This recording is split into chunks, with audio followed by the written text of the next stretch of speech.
Welcome to the Movers and Shakers podcast, where real students are doing real deals in the world of multifamily real estate. I'm Vince Gethings, the owner of the Wheelwell Profits Academy. Listen in as we dive into the journeys of driven individuals who are turning their dreams into reality. These people are just like you, taking action and making things happen. If you enjoy the show, please like, subscribe, and if you're ready to take action, check us out at wheelwellprofits.com to learn more about our incredible community. Let's get started.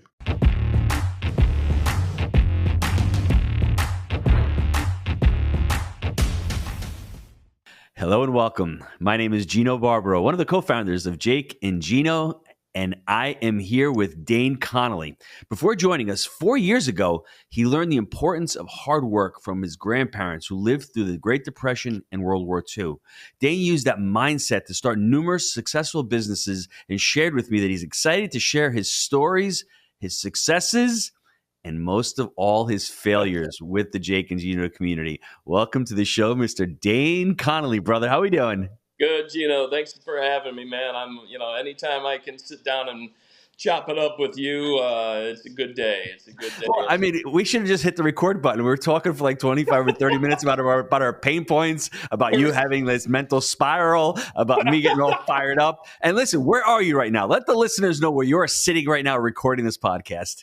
Yeah, so I am literally. I don't know if it's going to be videotaped or not, but I am literally in one of my renovation homes that I'm doing right now.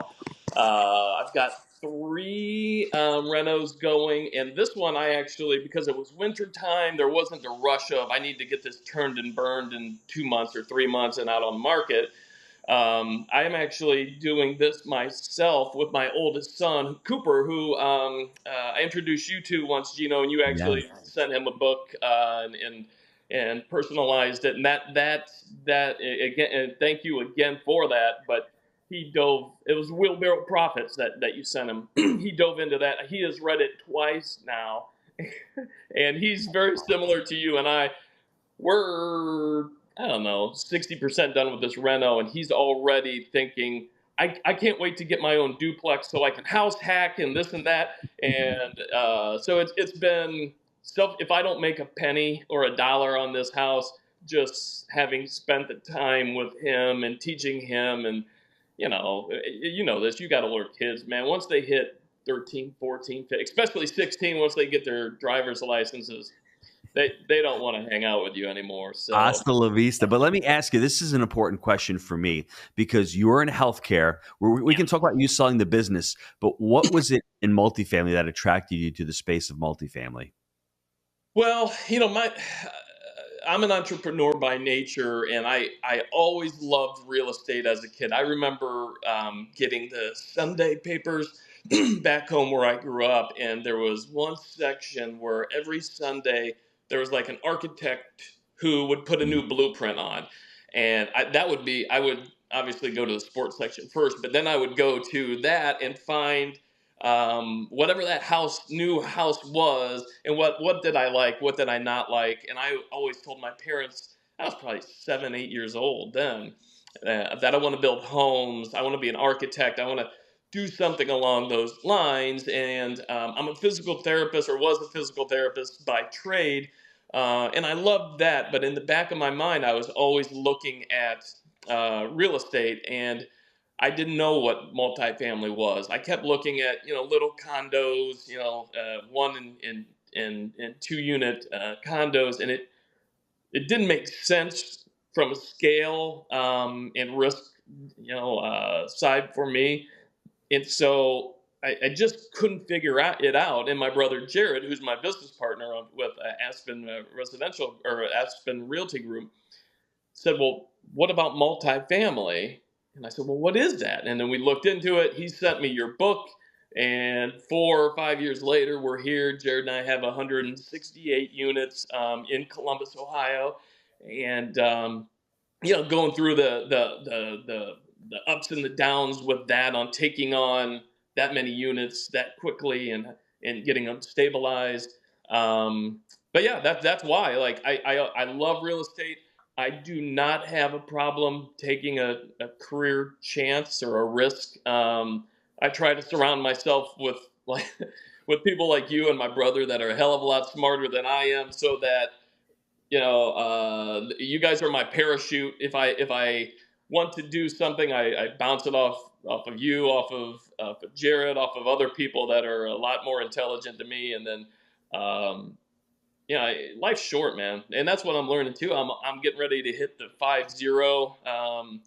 I'll be 50 in a few months, and so you know, I would rather make a mistake and I guess I would rather take a chance and make a mistake than in 40 years when I'm laying on my deathbed say, man, I really wish I would have done X or done Y. And so that's Let's the go point of this back. life I'm in now. Let's go back to when you started your career. How would your life, this is just you thinking out loud now, if you had gone into real estate and not into healthcare, how would things look differently for you today? Uh, That's a great question. I think I would probably already. So my head is St. John. That's my mantra. In 5 years, I'll be in St. John during the winter. I think I would be there by now, for sure. Maybe I'd be doing real estate in St. John, the Virgin Uh-huh. Islands. But I think I would be further ahead financially. But you don't know what you don't know. Back then, I didn't have a Jake and Gino to fall back on. I didn't have any guidance at all. I would not have had any guidance. I think I probably would have figured it out, but there would have been a lot of scar tissue and mistakes made with that. Mhm. But yeah, I've had this talk with my oldest son Cooper, who is doing this reno with me. I'm like, hey, dude, he's a freshman in college, and I know the way he thinks too. He's kind of on the fence, like, oh boy. I've told him multiple times, like, I think if you jumped in with my help and some guidance, and that you could probably be a millionaire in 10 years, and Mhm. that opens his eyes, Yeah. So I think, Jared, Dane, I'm sorry. The most important thing that we can tell our children is just to do something that you like. I'm sure you like the healthcare industry. I mean, yeah. doing what you're doing with your son is great. He may gravitate towards that because he may make that connection of like real estate, dad working together, making money, and seeing that, hey, he's already thinking towards the future. What made you sell the healthcare business?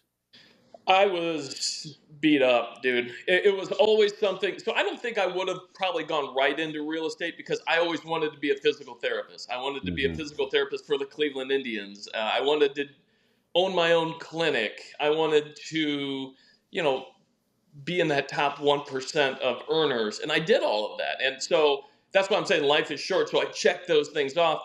But after 20, 25 years of being in healthcare, all the regulations that beat you up, and you can't fall asleep at night because if you have we had an incredible team. If you have one incredible team member who makes a mistake on a billing thing and fraudulently bills, even on accident, Hmm. that could be it. Hmm. So that was concerning, and we couldn't control how much money we made.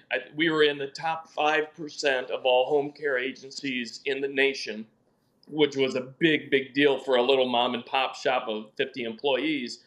But yet our revenues were cut. I think it was 52% over 4 years. Wow. So like I hate that there was no control. And I was telling somebody yesterday, at the end of the third quarter of every year, I would just the gray hairs in my beard are probably from third quarter of the last 8 years because we would find out how much Medicare was cutting our reimbursement again. And I've got 50 team members who are all like family. We go to movies together, we go and have a couple drinks, happy hours, you name it. How am I going to keep them employed? I don't want to fire anybody. And so, Hmm. how do we make this work? And it was just bleeding you dry. Whereas in real estate, for instance, for this flip that I'm doing, if I lose $20,000 on it, shame on me. It's because I didn't think it out properly. I can Hmm. control this. I can control the rents and the multifamily investments and that is a nice peace of mind to know that, sink or swim, it's on me. And well, I guess swim, it's on me. Sink, it's on Jared. So listen, you're in healthcare, and you're every third quarter you're struggling. Yeah. When you joined Jake and Gino, what is it that you got from the community? Because you guys did scale up rather quickly. Yeah. And for people not having a lot of experience in real estate, what was it that you were looking for? What did you gain from the community? We wanted, because my brother Jared is a physician, so us both being in medicine, high blood pressure is 130/90. There's your glucose levels shouldn't go above X. There are metrics for everything and standards, and it's based on research, most of it. And so the opportunity, that's why we loved Wheelbarrow Profits, was like, oh my gosh, I mean, you owned a restaurant, like that book to me was the perfect recipe. Now you could be a terrible chef and screw it up, but you gave the ingredients there on how to minimize risk and how to maximize profits. That was very insightful for us. But then to have a whole family, of people that and God bless you. There are times I'll text you out of nowhere with a question about whole life insurance or property management groups or whatever, and you get right back to me. And having a family, at the Jake and Gino group, multitude, thousands of people that we could reach out to, that was intriguing. But also just to have even more metrics, more consistent norms. This is what you should look for, average profit per unit or what have you. That's where, again, we needed that additional background and standards, metrics for us, as well as, thousands of like-minded people that we could potentially invest with. Mm-hmm. Or just to pick up the phone and call somebody. Hey, I know you've done A-Class before or mobile homes before. Tell me about that, because I'm considering that. It's been great, and that's why we jumped. Yeah. Dayne, this question is for the entrepreneurs out there. When you went to sell your business, you talked about the struggles afterwards. It's all margaritas and the beach afterwards. Yeah. But give a little cautionary tale out there. And, somebody may be thinking of selling their business or even selling a multifamily and cashing out. And that's like the pinnacle of success. And you may think that's successful. But why don't you give them, your story, what happened to you when you sold? Yeah, sure. So I'm a planner. We had been considering selling for a couple of years. Long story short, we got a great offer from a great company, made it very simple.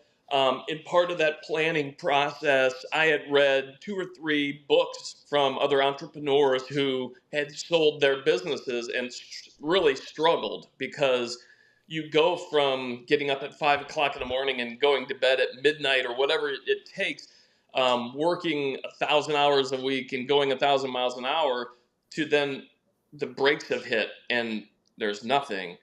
And so I was prepared for that. I thought I was prepared for that. We sold in April. And like I told you, that first week was really cool. I actually slept until like 7 o'clock. Got to hang out on the couch with my dogs. I told you, I told my wife, I said, just because I can, I want to have a beer at noon on Tuesday. And I don't drink that much, but what the hell? Because I can. So I did that. And after that week, I thought, oh boy, what now? We had the multifamily, but we've got property managers. And I was used to going and going and going. And I felt like I'd been thrown out of a car going, 100 miles an hour. And I struggled really bad. I don't mind talking about it at all. I had to actually go into counseling. The depression, the depression was real. And what I found out from me, or from the counselor for me, is people that are creative, that are an entrepreneur, they need to be creative. You don't retire and stop being who you are. And so I said, okay. I tried a couple projects around the house and I felt much better. And I was like, oh, this is great. And I've always wanted to do flips. And I know it's not multifamily right now, but I said, damn it, I'm quote unquote retired. I'm going to do what I want. And so I did. And again, life is short, dude. Like, I checked that box off. If I don't do any more flips, then I did it. I tried it and I've been successful. But what I found is, this house here, I'm actually doing with my oldest son. I've got a general contractor that does the other ones. We've got 3 others going right now. Um, I love this, and I'm swinging hammers. And my knees are all beat up, and I've got a cut. I got a cut on my finger that was bleeding. But this is who I am, and it enables me to be creative and be active. Um, and this is my cash flow. So the way I thought about it was the sale of the medical practice was my retirement money, so to speak. And this money that I'm making here is my cash flow. I'll have 3 in college here very soon. So I need to do more and more of those. And it was something like I'm learning too. Like, yeah, I'd finished basements in the past, but that had been 15 or 20 years. I'm learning how to live again. That's the big thing. Is I'm learning to live a normal life, like you and I talked about. On Sundays I can go and watch a Cleveland Browns game with my best friend of 25 years here in town and have a couple of beers. But I could never do that before because I was always working. And so it's been a massive life change. Anybody who's considering selling their portfolio or whatever, if you are a high-strung ADD creative, just keep that in mind to always have a backup plan. And luckily I did, but I still couldn't believe the massive adjustment that it was. And it gives you time too to think about other things that have happened in your life, positive or negatively. And yeah, it was just massive change. And I'm like I told you earlier, like literally just about 2 months ago, it was like somebody took the pressure valve off of the off the stovetop. It just hit me, and I looked at my wife. I go, "Oh, okay. I feel so much better." It took me 6 months to decompress. So That's awesome. yeah, but it's been good. Been good. Let me ask you about your portfolio. As far as share with the listeners some of the mistakes that you've made from the first transaction to the second one and to just the overall portfolio, because we do teach buy right, manage right, finance right. You did buy these assets properly, they're financed properly, and there may be some issues with that as far as managing them as well. But overall, like give a listener on here who's considering it or who's running through the portfolio, what are some of the mistakes that you made? Yeah, I think we bought right. I know we financed right because everything's at 2 to 3%, which is a blessing. And so I'm in Columbus, Ohio, and this market is bananas now. We used to be able to buy. We're in C-class affordable housing. It's kind of our vision, something we wanted to specialize in. We used to be able to buy units for $45,000 to $50,000 a door, and like I told you earlier, now it's $85,000 to $100,000 a door. Great for us for our current portfolio. Really hard to grow in. So yeah, I think we bought right, we financed right. Our our burden has been on the management side. Um, and it's just really hard to find property managers for affordable housing um, uh, that are professional and can um, handle our portfolio. So we started off with 20 units that we enjoyed. We had a mom and pop shop property management group, and that was perfect for them. 20 units. Because of the market, I think it was about a year we sold those and doubled our investment. I think we bought them for 1.1, sold them for 2.2. So made a nice chunk of change there, and then just 1099, or I'm sorry, we 1099, 1031. Yeah, 1031. We 1031 that into our current portfolio. Um, and we asked that mom and pop shop, look, we're going to go from 20 units to 100 and almost 170. Can you grow with us? And they reassured us that they could. They couldn't. And what we found out was we were in a world of hurt. Even though we are active owners, there were things that were hidden from us. There were delinquencies that weren't collected. And our vacancy started to escalate. It was too big for them. It was as simple as that. So we transitioned to a different property management group who was better. But now it's time, I think, to go to the big leagues. We went from rookie ball to double A. Now it's time to be an all-star. Just to bring out a group that's a little more professional, can provide budgets, can hold our hands, so we don't have to be so active. I'm down here at the properties all the time, and that's not what I wanted to do. I don't mind spending 3 to 5 to 10 hours a week on calls, if need be, with the property management group. But we've handed them our expectations for unit turns for that we've borrowed from you guys, and it's hard. It's better than it was, and now we're looking at other property management groups right now, and we're really excited about the group that we're leaning towards Dayne, utilizing. What I wanted to just jump in for a second, and I want to put this into the listener's mind. And Dayne is saying that the market is crazy now. It's 85 a door, and I agree with him. But anybody listening to this call right now, you can say, I'm going to wait till things cool down. But if I had to ask everybody, would you have gotten into real estate 5 years ago today? Right. Most everyone on this call would say absolutely.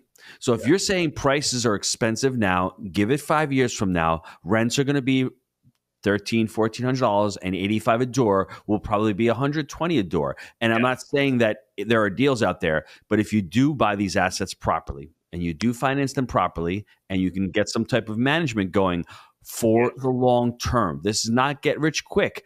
But hey, for me, 3 to 5 years, I mean, when I can double, triple, quadruple my net worth, that to me is really fast. I don't know about you, but to me, it's fast. And I just want to mention that to people. Don't get stuck in the moment or in the year or whatever, because these asset prices are going to continue to rise, because when you print trillions of dollars, there's inflation. It's an asset that is a basic human need, right? And the replacement values on these things, to build one of these assets, is probably going to cost you $200,000 a unit, and you're still buying it at $80,000. So there's a lot of benefits. So for everybody telling me that their market is crazy, join the club. Every market is crazy, especially if you want people to be in that market. And if it's not crazy, be careful. That means jobs are probably being lost.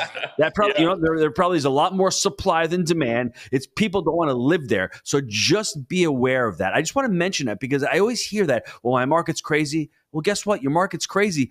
It's going to be crazy 3 years from now, because whatever the prices are now, if you can make the price work now with the debt, you're going to be happy 3 to 5 years from now. Yeah, and we've still looked at growing, but I think right now it would be premature until we really, really, really have a good property management group. So I just want to be more efficient with what we have. And again, I need to learn to be patient, because my goal was to have 500 units by the end of this year. Pump the brakes. Let's become efficient with what our 168 units that we're dealing with right now, and then grow. I agree with you completely. I was telling my brother, who lives in Boulder, that when he first moved out there, things weren't as insane as they are now. And this way, in my opinion, I think Columbus is going. Columbus, Midwestern town, 20th largest city in the nation. Well, we're already 13th largest city in the nation, and growing. There are going to be another 1 million plus people added to that population within the next, I think, 5 to 10 years. Wow. So it's kind of like that, or like Austin, Texas. I think it's kind of that mega growth mode. So no, I agree with you. If I had to pay $85 a door to buy something that made sense, I would do it for sure. But we need to get our current portfolio running just a little bit more efficiently, and I think if we connect again in June, July, we'll be in growth mode again, hopefully. It's important. You mentioned something that is not sexy to talk about, because everyone's always like 10x. You got to grow. And for me, be careful of outgrowing your infrastructure Yeah. in any business. Numbers are great. I mean, I would challenge Dayne and say, why 500 units? Now, looking back at that, we're all taught to make these astronomical goals. And when we don't hit them, we're like, oh, we're losers. We didn't get to 500 units. I would rather have 180 units that are performing really efficiently, understanding the business, so then I can take the next step forward. And this is in any business. If you're in the restaurant business and you have one restaurant, you're doing really good, understanding how to get to 2 is really important.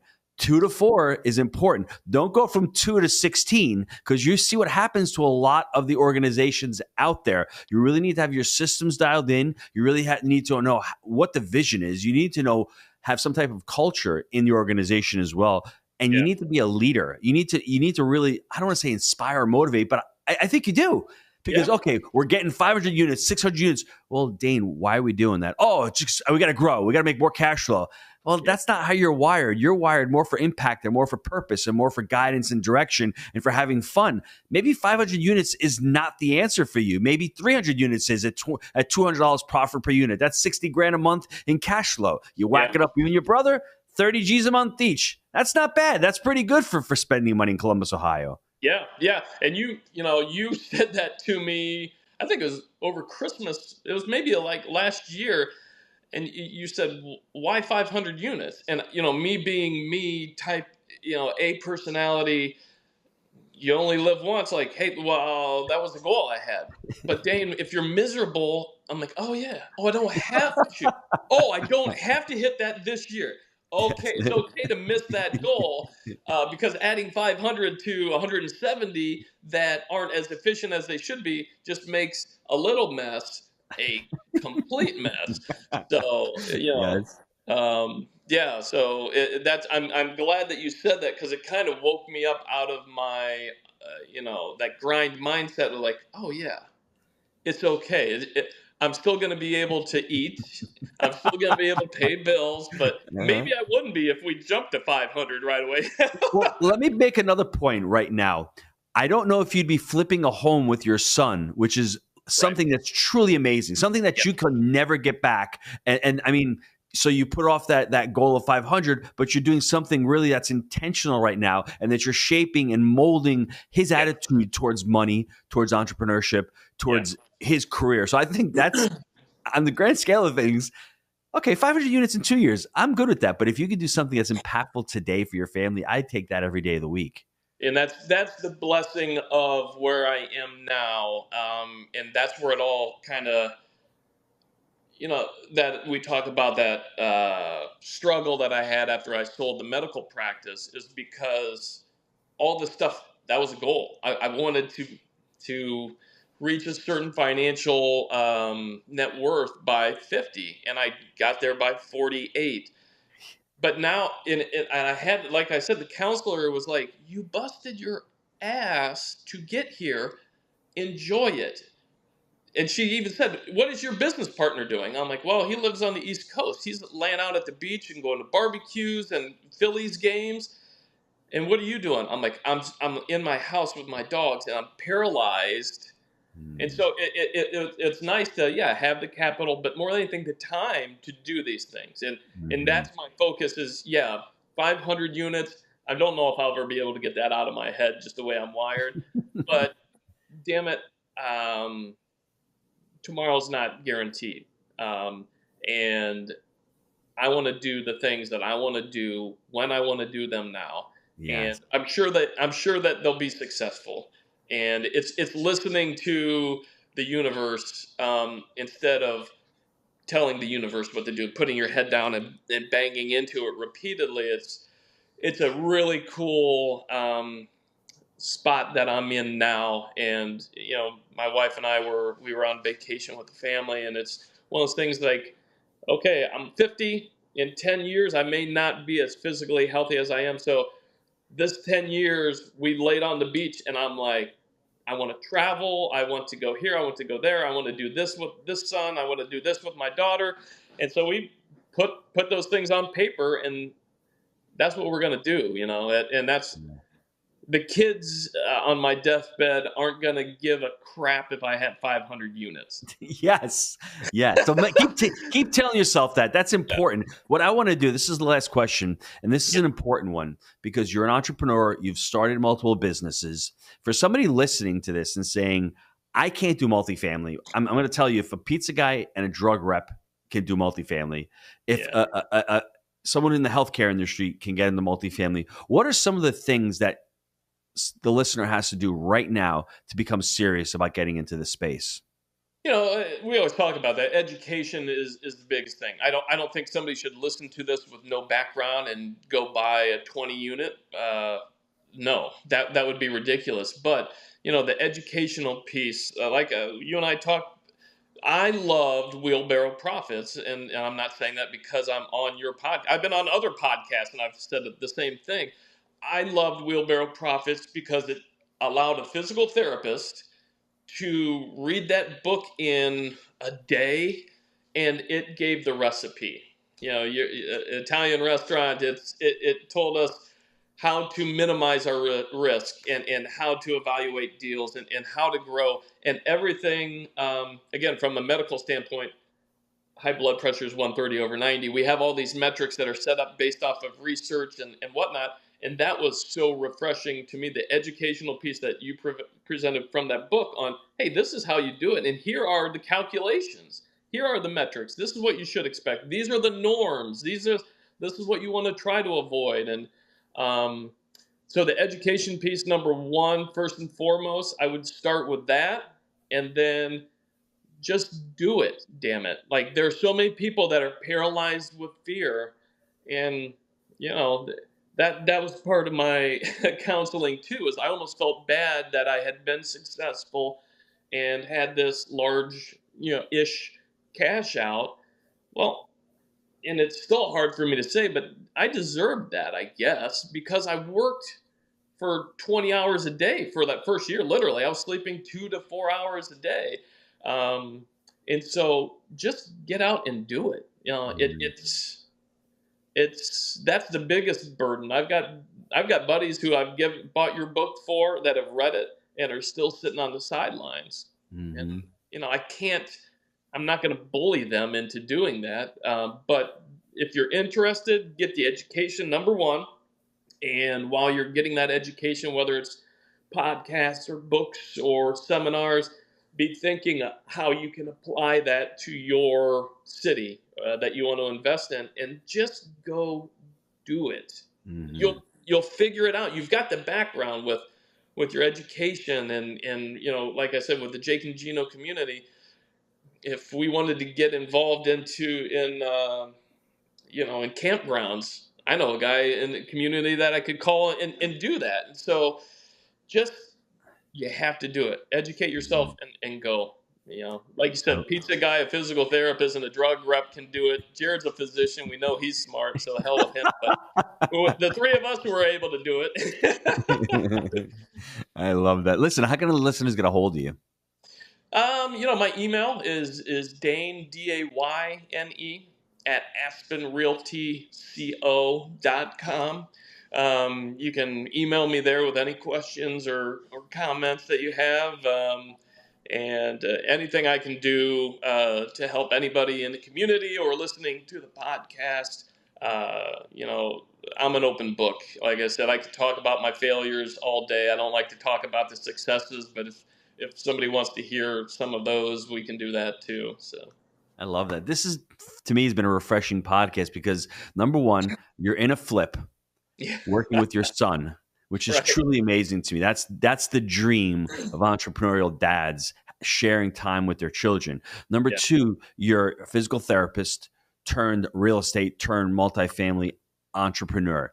And for those of you out there that are still struggling, saying, I don't know if I can do it, now is not the right time, it's always the right time. I mean, Dayne at one point saw that healthcare was not long-term sustainable to him. And he said, let me find another plan. But before I find another plan and go spend hundreds of thousands of dollars and millions of dollars into investing in a deal, let me learn the business. I mean, how many years did he go to school to become a physical therapist?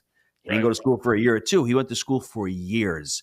Give yourself some time. Invest in your education. Invest in yourself. Invest in your mindset. Invest in the network that you're going to need, because multifamily is a team sport. Once you do all that, then I give you license to go out and start investing into deals. That's when you start investing into deals. And then from there, the fun starts. But remember, it's always buy right, finance right, and manage right. Mr. Dayne Conley, thanks for being on the show. I appreciate it. And everyone, I will see you on the next Movers and Shakers. Take care, everyone.